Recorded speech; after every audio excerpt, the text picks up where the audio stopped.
Salam sejahtera Bapak Ibu serta saudara-saudari semua. Untuk memulai renungan tentang firman Tuhan ini, mari kita bersatu di dalam doa. Oh Tuhan Allah Bapa di surga yang memelihara hati, akal, dan pikiran kami umat manusia, berfirmanlah kepada kami sebab kami bersedia untuk mendengar, dan atas pertolongan Roh Kudus mampukan kami agar boleh melaksanakan firman-Mu itu dalam hidup kami sehari-hari. Dalam nama Tuhan Yesus kami berdoa. Amin. Sebagai nas renungan firman Tuhan pada hari ini diambil dari Amsal 16 ayatnya yang ketiga yang berbunyi, serahkanlah perbuatanmu kepada Tuhan, maka terlaksanalah segala rencanamu.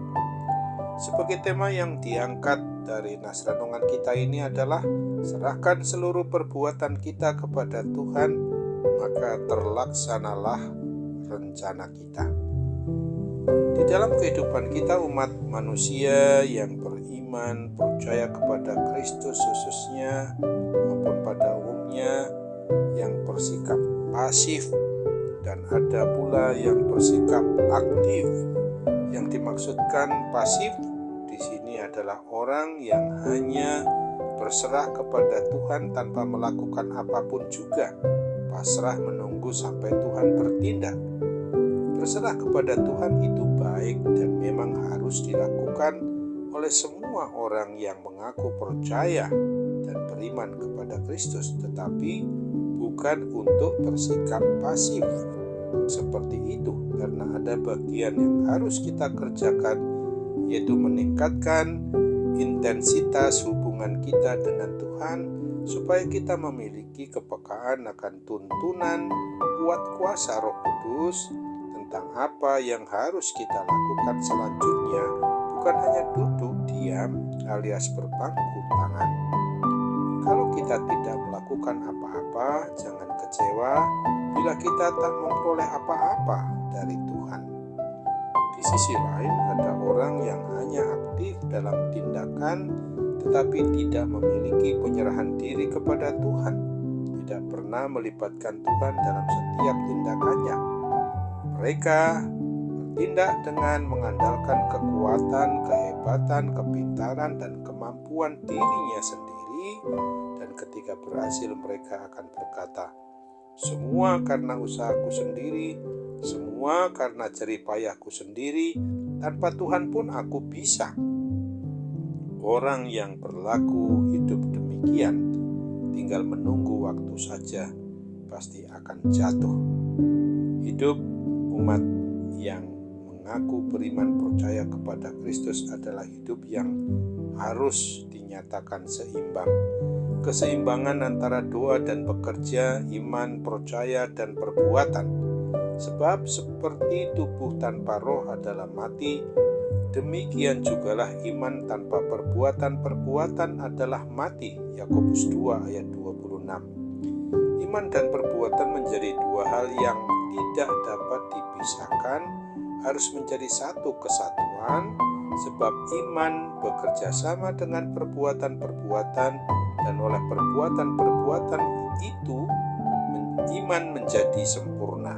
Yakobus 2 ayat 22. Oleh sebab itu ada yang menjadi bagian dari Tuhan Sang Pemilih atas diri kita itu sendiri, yaitu menolong kita, memampukan kita, membuka jalan bagi kita, dan memberkati segala tugas tanggung jawab pekerjaan kita, sedangkan bagian kita adalah membangun iman, latihan ibadah, bersaat teduh untuk mempertajam pendengaran kita akan suara kebenaran firman Tuhan, taat dan setia di dalam melakukan kehendak Tuhan, dan harus bertindak dengan melibatkan Tuhan dan mengandalkan Dia dalam segala rencana hidup kita ke depan. Amin. Mari kita kembali bersatu dalam doa. Tuhan Allah Bapa di surga, terima kasih untuk firman-Mu yang pada hari ini telah mengingatkan kami apabila kami mau menyerahkan seluruh perbuatan maupun aktivitas kehidupan kami sehari-hari hanya kepada Tuhan, Sang Pencipta, Pemelihara, dan Sang Pemilik atas hidup dan mati kami, maka akan terlaksana rancangan maupun rencana kami umat-Mu ini yang benar-benar hanya seturut dengan kehendak-Mu. Bapa, terima kasih untuk firman Tuhan yang boleh mengingatkan kami hari ini, karena apabila kami mau mengandalkan diri kami sendiri, apabila kami merasa apa yang sudah, sedang, dan akan kami perbuat itu adalah hasil usaha atau merupakan kekuatan dari diri kami sendiri, itu akan membawa kepada kehancuran, bahkan kami akan dapat menyimpang dari rencana-Mu yang adalah damai sejahtera di jalan dan di kebenaran dan hidup bersama dengan Tuhan Yesus.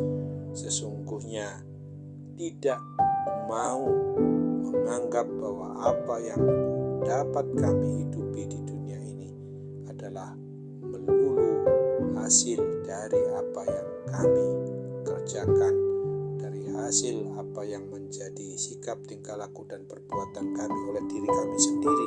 Semuanya itu adalah atas pertolongan Tuhan, sehingga memampukan kami untuk berbuat hanya sesuai dengan kehendak-Mu, bukan menuruti kehendak diri kami sendiri.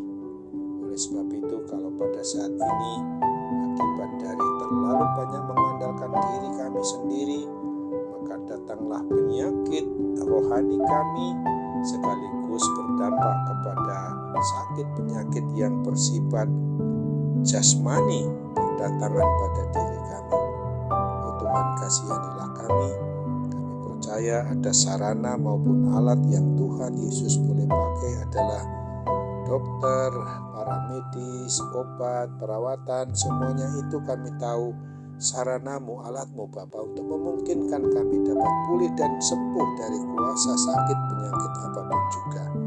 Inilah harapan dan doa kami dengan sembah sujud kami bermohon kepadamu hanya dalam nama Tuhan Yesus Kristus. Amin.